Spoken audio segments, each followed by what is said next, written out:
She was my younger brother Liam's girlfriend first, then someone I drove home from the hospital once. Then somehow, without either of us planning it, she became the person I called when something good happened, and I wanted to tell someone who would actually care. My name is Connor Reed. I'm 31. I work in residential construction out of Barrie, Ontario, framing. Mostly, sometimes roofing when the crew is short. I drive a truck that's older than it looks, and I make decent money, and I've never once in my life known what to say to someone who is crying. That's important context for everything that comes after. Liam and Audrey dated for about 2 years, on and off. The way people do when they're 23 and not quite ready to admit something isn't working. I met her at Thanksgiving, the first year they were together. She showed up with a bottle of wine she'd clearly Googled whether it was a good brand, and she helped my mom clear the table without being asked. And she laughed at my dad's joke about the gravy, the one nobody ever laughs at, and I thought, Liam doesn't deserve her. I didn't say that. I just thought it. When they broke up the first time, she and I stayed in the same loose orbit because she was close with our cousin Dana, and small towns have a way of keeping people circling each other whether they want to or not. We'd run into each other at the Zers on Dunlop or at the waterfront in the summer, and we'd talk for 10 minutes about nothing and then go our separate ways. It was comfortable. Easy. I didn't think much about it. Then Liam and Audrey got back together and broke up again. And this time, it was messier. There was an argument at Dana's birthday that I only heard secondhand, and after that I assumed she'd drift out of range entirely. People do. The connection was Liam, and Liam was gone, except she texted me in March asking if I knew anyone hiring. She'd been doing administrative work at a dental office in Barrie, and the practice was closing. Just a practical question. I gave her 2 names. She texted back, thanks, and then somehow we ended up in a conversation for 2 hours about whether it was worth going back to school at 30 and what it even meant to start over. And I remember sitting in my truck in the driveway after finishing a job, reading her messages with the engine still running. That was the beginning of it, though I wouldn't have called it anything then. She got a new job, receptionist at a physiotherapy clinic on Bayfield. She seemed steadier after that.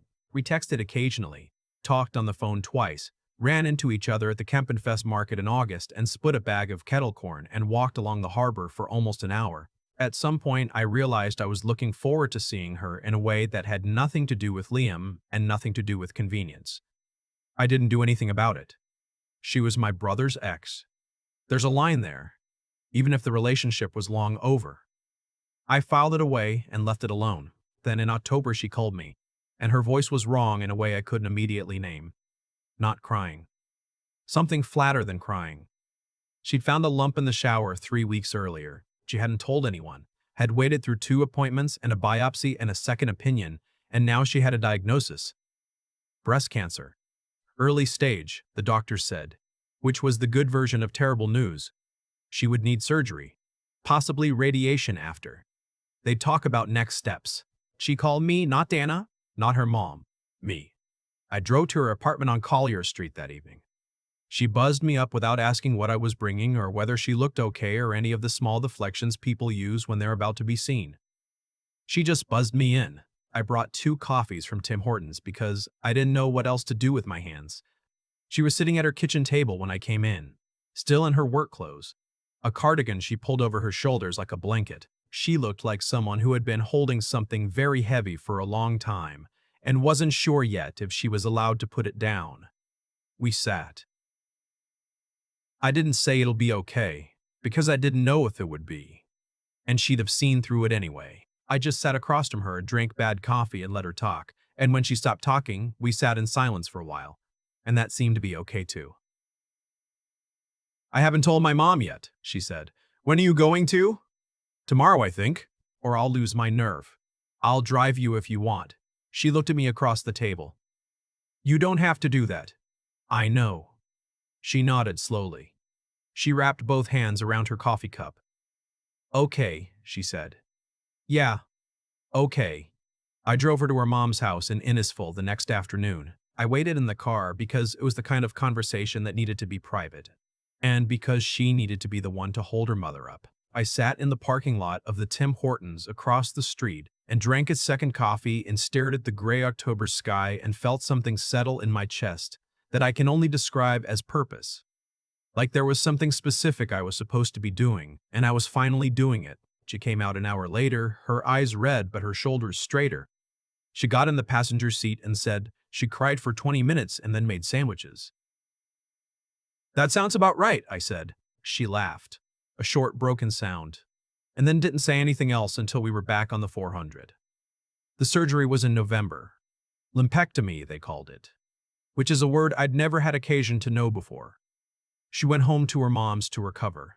I texted every few days, not asking too many questions, just sending stupid things, a photo of a particularly bad parking job I saw downtown, a screenshot of a weather app predicting snow in September, once just the words, "The gravy was good this year," with no other context, a callback to the Thanksgiving joke she'd laughed at years ago. She sent back a string of laughing emojis and said, "Tell your dad I said hi." It was fine. She seemed okay. I kept my feelings in the drawer I'd put them in, and I told myself that was the right thing to do.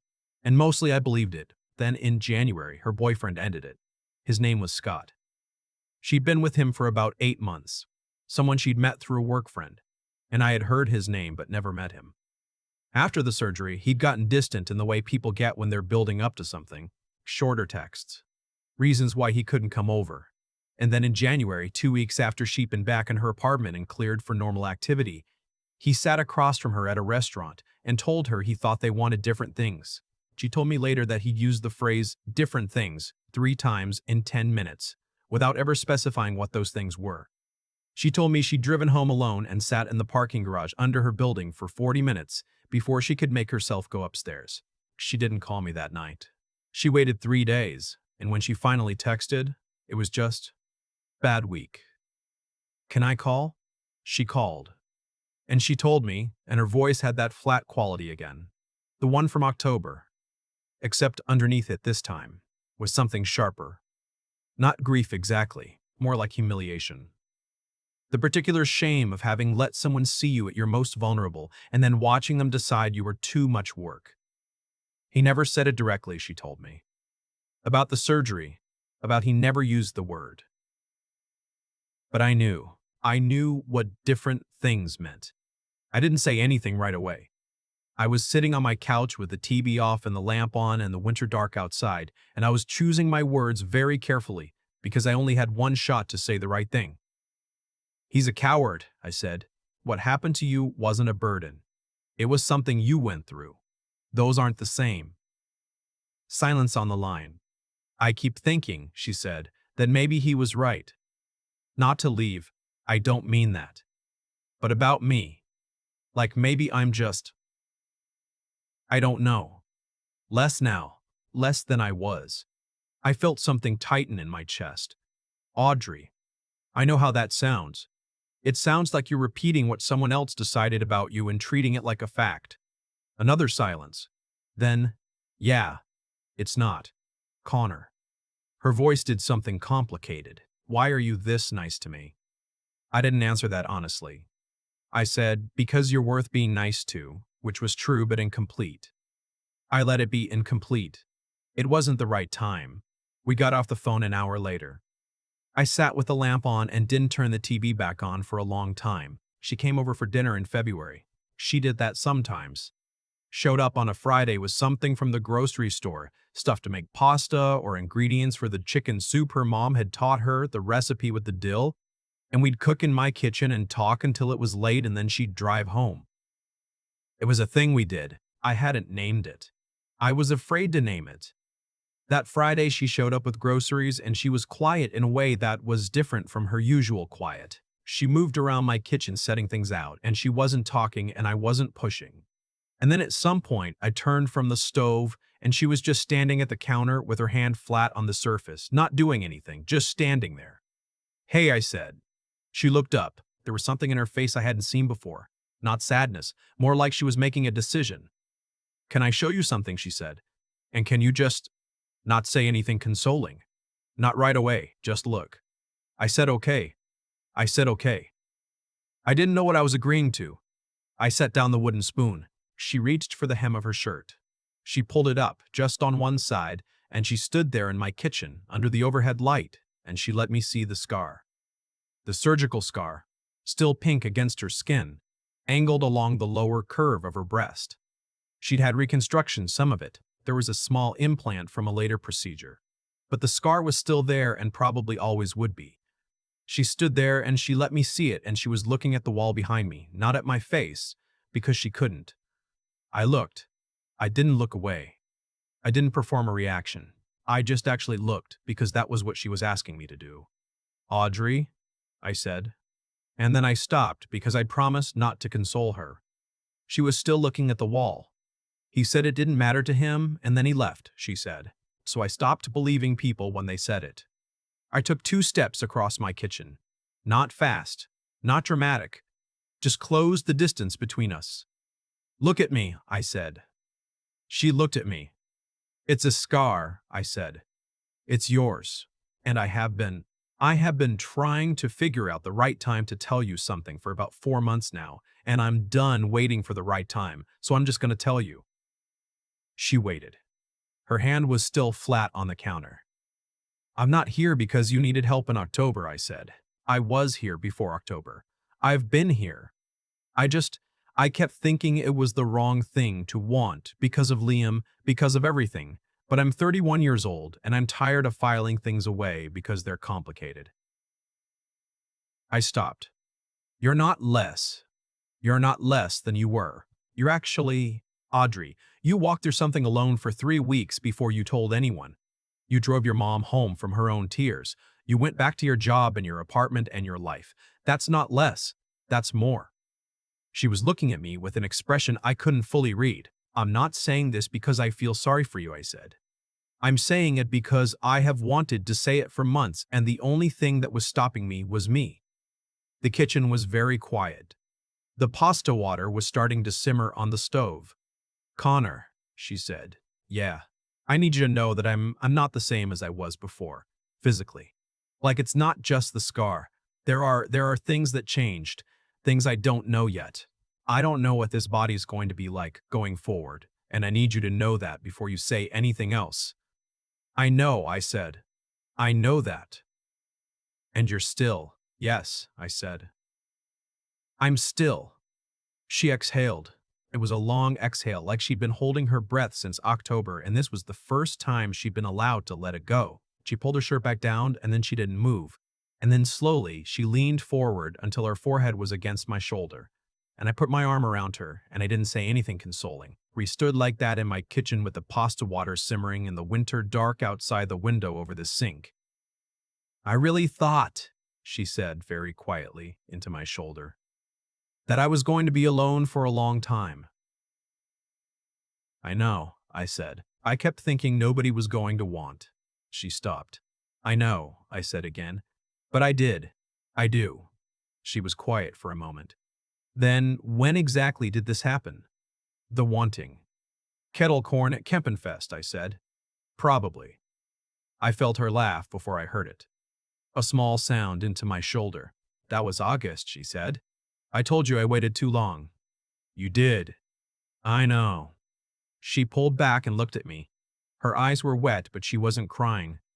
She looked like someone who had just put down something very heavy and hadn't decided yet if she was going to pick it back up. "The pasta water," she said. "Yeah. We should probably, yeah." We made dinner. We talked. We did the dishes side by side, and she dried while I washed, which is a thing that sounds small and is not small at all, not when you've been alone in your kitchen for a long time. She drove home around 11 because she had an early shift and I had a job in Oromodonte starting at 7. She texted me when she got home. Just home. "Thank you for dinner." I texted back, "Same time next week?" She took a while to answer. Then, "Yeah, same time next week." She took a while to answer. Then, "Yeah, same time next week." That was 14 months ago. Last April, she came with me to my parents' place for Easter, and my dad made the gravy joke. And she laughed, and my mom watched us from across the table with an expression that said she had known something before I had, which is honestly typical. Audrey starts her nursing program at Georgian College in the fall. She decided in December, applied in January, got her acceptance in March. She called me from the parking lot of the physiotherapy clinic when she got the email, and she was crying in the good way, the overwhelmed way. And I sat in my truck on a job site in Collingwood and just listened to her cry and try to remember when I last felt that glad about anything. She doesn't talk much about what she looked like in my kitchen that February night. She doesn't need to. But once, a few months in, she told me that the hardest part of that period wasn't the diagnosis or the surgery, or even Scott leaving. The hardest part was the silence she kept afterward.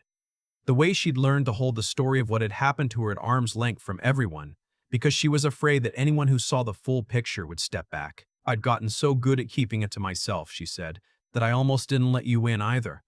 I almost just put my shirt back down and said, never mind. I thought about that for a while. What made you not? I asked. She was quiet. I don't know, she said. I think I just decided that if you were going to step back, I'd rather know. And if you weren't, she didn't finish the sentence. She didn't have to. The scar is still there. That's not a flaw in the story.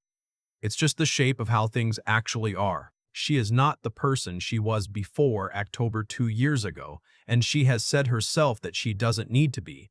What she is now includes that winter, includes the waiting and the fear, and the silence, and the night she stood in my kitchen and chose to stop hiding. I think about my brother's Thanksgiving table, and the wine she'd Googled, and my dad's joke that nobody laughs at. I think about the parking lot in Innisfil where I drank a second coffee and watched the gray sky and felt something settle. I think about August and kettle corn and a conversation I didn't want to end. I don't know when exactly I fell in love with Audrey. It wasn't a single moment. It was the accumulation of every moment I wanted to be somewhere and realized she was already there. And that was why. The best part of where we are now isn't that she's okay, though she is. It's that she knows I'd stay either way. She knows that the version of her who stood in my kitchen that February night, uncertain and scarred and braced for the worst, that version was not less. That version was the one I stepped toward. That's the only thing I ever needed her to know.